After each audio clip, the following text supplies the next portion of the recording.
Marlène et Jean-Claude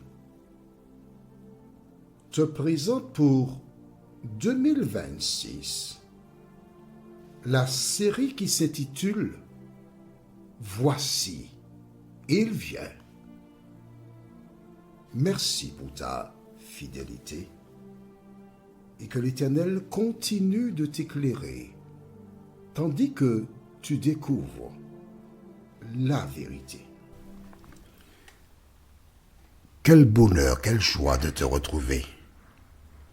Aujourd'hui, nous allons une fois de plus plonger nos regards dans la parole qui sauve, la parole de l'Éternel. Notre thème est « Votre Père sait ». Il sait. Nous avons vu récemment « Je te répondrai ». La référence pour aujourd'hui, c'est Matthieu 6, versets 7 et 8. Votre Père sait. Récemment, nous avons vu dans Jérémie 33, versets 1 à 3, la parole où l'Éternel a dit « Invoque-moi et je te répondrai ». Ce n'est pas la première fois que je te parle de la réponse de Dieu à la demande de l'homme. Pourquoi? Tout simplement parce que je voudrais que tu réalises qu'à plusieurs endroits dans la Bible, Dieu a un rapport personnel avec son enfant. Il ne demande pas à quelqu'un de passer par quelqu'un d'autre pour venir à lui. Il dit, viens à moi directement. Votre Père sait. Prions. Notre Seigneur et notre Dieu. Merci pour la parole. Elle nous permet de grandir, d'avancer, de te connaître. Merci de continuer de nous éclairer et que rien ni personne ne vienne entre toi et nous. Alors que nous nous apprêtons à lire à nouveau la parole, cet esprit, merci de nous éclairer et de sceller cette vérité en nous, nous t'en prions. Au nom de Jésus et pour ta gloire éternelle. Amen. Nous avons eu l'occasion déjà de nous pencher sur le chapitre 6 de Matthieu. Tu te rappelles? Afin de mieux comprendre les deux versets de ce jour, nous lirons un peu plus haut, c'est-à-dire à partir du verset 5. C'est un rapport avec la prière. D'accord? Matthieu chapitre 6 et nous lisons à partir du verset 5. Lorsque vous priez, ne soyez pas comme les hypocrites qui aiment à prier debout dans les synagogues et au coin des rues pour être vus des hommes. Je vous le dis en vérité, ils reçoivent leur récompense. Mais quand tu pries, entre dans ta chambre, ferme ta porte et prie ton Dieu qui est là, dans le lieu secret. Il est là, présence physique. Et ton Père qui voit dans le secret te le rendra. Tu te rappelles? Là, on est dans le Nouveau Testament. Et Jésus fait une déclaration. Aujourd'hui, tu sais que le Père se trouve dans ta chambre. Tu te coupes de tout ce qu'il y a autour de toi. Tu rentres, tu fermes la porte. Et là, tu pries ton Père dans le secret. Les gens n'ont pas besoin de voir que tu pries Dieu. Maintenant, il se trouve que parfois, quand je me trouve dans un lieu public et il faut prier, je fais comment? Je t'ai dit. Chacun fait comme bon lui semble. Je ne te dis pas que ce que je fais, c'est parole de l'évangile. Ok? Mais avec le temps, j'ai compris une chose. Je t'explique. Déjà, dans le livre de Esther, Mardoché, qui est le grand cousin d'Esther, lui a dit « Garde-toi de révéler tes origines ». Et c'est ainsi que Hadassa, on lui donna le nom de Esther. Mais Hadassa, c'est son prénom. mais c'est un prénom qui est juif. Et c'est en gardant l'anonymat qu'elle a été en mesure de protéger sa vie et sauver la vie du peuple juif qui vivait du temps du roi Assuérus. On est d'accord? Bien. Quand je vais quelque part, un lieu public, c'est un lieu public, je vais manger. Je garde mes yeux ouverts et je parle à mon Dieu, mais je suis concentré dans ma prière. Quand je rencontre dans un lieu public, un exemple, je suis passé dans un centre commercial, j'ai rencontré une personne, je lui ai parlé de Jésus, elle était touchée, je lui ai dit, garde tes yeux ouverts. Et tandis qu'on a l'impression que je lui parle, en fait, je parle à mon Dieu. Maintenant, il y a des personnes qui peuvent s'attabler et qui prient pour que tout le monde voit qu'ils prient. Mais puisque Jésus a dit, quand tu pries, il faut aller dans ta chambre. Et quand tu manges dans un restaurant, tu ne peux pas aller dans ta chambre, on est bien d'accord. Donc, il faut comprendre l'esprit. C'était une parenthèse. Bien, maintenant que tu sais dans quel contexte nous nous trouvons, nous allons nous tourner vers la référence du jour. Verset 7. En priant, ne multipliez pas de vaines paroles, comme les païens qui s'imaginent qu'à force de paroles, ils seront exaucés. Amen. Waouh! Nous avons une information. Je dis nous. C'est plus toi qui as l'information, parce que je l'avais déjà. Mais je dis nous avons une information. Laquelle? En priant, ne multipliez pas de vaines paroles comme les païens. Il existe donc chez les païens cette même procédure de la prière. Mais les païens, eux, ils multiplient de vaines paroles. Des paroles qui n'ont pas de sens. Des paroles qui ne sont pas acceptées par Dieu.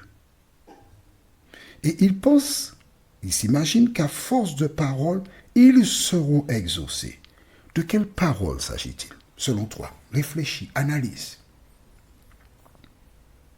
En multipliant de vaines paroles, de quoi s'agit-il? Je suis tenté de te donner un exemple pour t'expliquer, mais en même temps, je ne voudrais pas blesser, faire de la peine à certaines personnes. Tu comprends? Voilà donc pourquoi je ne peux pas te donner un exemple. Mais il existe dans différents endroits des personnes qui prient et qui multiplient de vaines paroles. Et Jésus, pas l'auteur, non, c'est pas Paul, c'est pas un disciple, c'est pas un apôtre, non. Jésus nous annonce que les païens prient. Mais ces païens qui prient et qui prononcent de vaines paroles ont la certitude qu'ils sont entendus et exaucés par Dieu. Pourtant, dans cette déclaration de Jésus, je la relis à nouveau, en priant, ne multipliez pas de vaines paroles comme les païens qui s'imaginent ou encore qui ont l'impression, qui ont la certitude qu'à force de paroles, ils seront exaucés. Et Jésus dit au verset qui suit, ne leur ressemblez pas. Ne faites pas comme eux en un mot. Il est important donc pour toi que tu prennes le temps pour analyser les prières.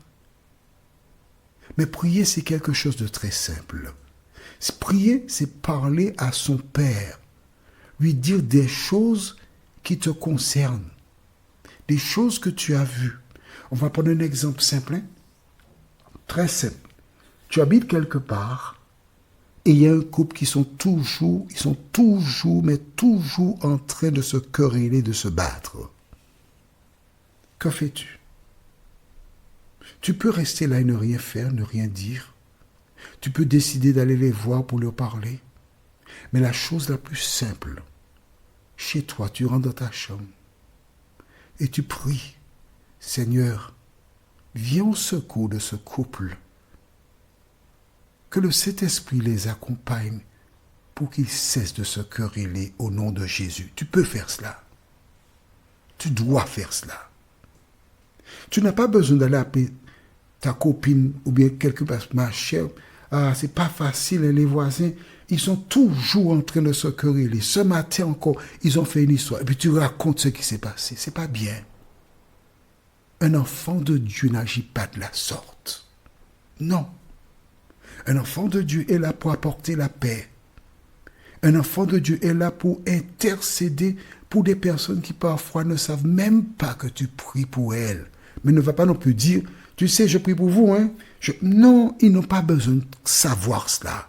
Tu as prié, tu as mis ça entre les mains du Seigneur, et quand tu vois que les choses ont changé, ne va pas non plus dire, ah, j'ai prié pour vous il y a longtemps, il y a 2 ans que je prie pour vous parce que c'était pas ça, hein. Mais non, fais pas ça. L'important, c'est de dire, une fois que tu as dit à Dieu, tu laisses ça là, et puis on n'en parle plus. Les gens ne doivent pas savoir que tu as prié pour elles. Ces personnes, elles ne doivent pas savoir cela. On est d'accord? On continue. Jésus dit, verset 8, ne leur ressemblez pas, c'est-à-dire ne faites pas comme eux. Votre Père sait de quoi vous avez besoin avant que vous le lui demandiez. Eh oui, Dieu connaît nos besoins. Quel exemple puis-je te présenter? Sinon celui de la maman qui a le bébé. Elle donne le biberon à 9 heures. Elle sait que le prochain biberon, c'est à 12 heures. L'enfant ne dit pas, le bébé ne dit pas, maman, j'ai fait, où le biberon? Il n'a pas le temps de parler, non? La maman a déjà préparé le biberon. Dès qu'il a fait, maman, elle a déjà récupéré son petit trésor dans ses bras. Elle a déjà mis le biberon à la bouche et elle le regarde dans les yeux et il regarde sa maman dans les yeux. Et ils communiquent yeux dans yeux. Qu'est-ce qu'ils se disent? Je ne sais pas. Mais le bébé prend son biberon sans aucun problème. Et quand il a terminé, le bébé ne dit pas, maman, j'ai peut-être un gaz. Non, elle prend le bébé, elle le met. Je dis ça, c'est surtout pour les petites filles qui font des enfants, qui ne savent pas. Et elle met l'enfant sur sa poitrine, elle va tapoter son dos pour qu'il rende le petit gaz. Et quand il a rendu le gaz, elle va le mettre dans le berceau. Alors avant, on mettait les enfants dans le berceau face en bas. Mais avec le temps, on a découvert, non, c'est dangereux parce que si l'enfant vomit, il peut se noyer. Donc, on les met maintenant sur le côté. Les choses évoluent. Mais ce que je voudrais que tu saches, c'est que la maman du bébé nourrisson, elle sait ce qu'elle doit faire. Le bébé n'a pas besoin de demander quoi que ce soit parce que sa maman subvient à ses besoins. Maintenant, notre Père Céleste, il est supérieur à toutes les mamans qui existent. Il sait ce dont nous avons besoin et en son temps, il intervient. La référence pour notre prochaine étude se trouve dans le livre de Jacques, chapitre 5, les versets 16 à 18. Jacques 5, versets 16 à 18. Nous verrons la condition d'exaucement. Prions. Notre Seigneur et notre Dieu, merci pour la parole. Merci parce que certaines personnes qui s'approchent de Dieu découvrent seulement aujourd'hui que Dieu sait ce dont nous avons besoin et il agit en son temps pour ses enfants. Merci pour la parole.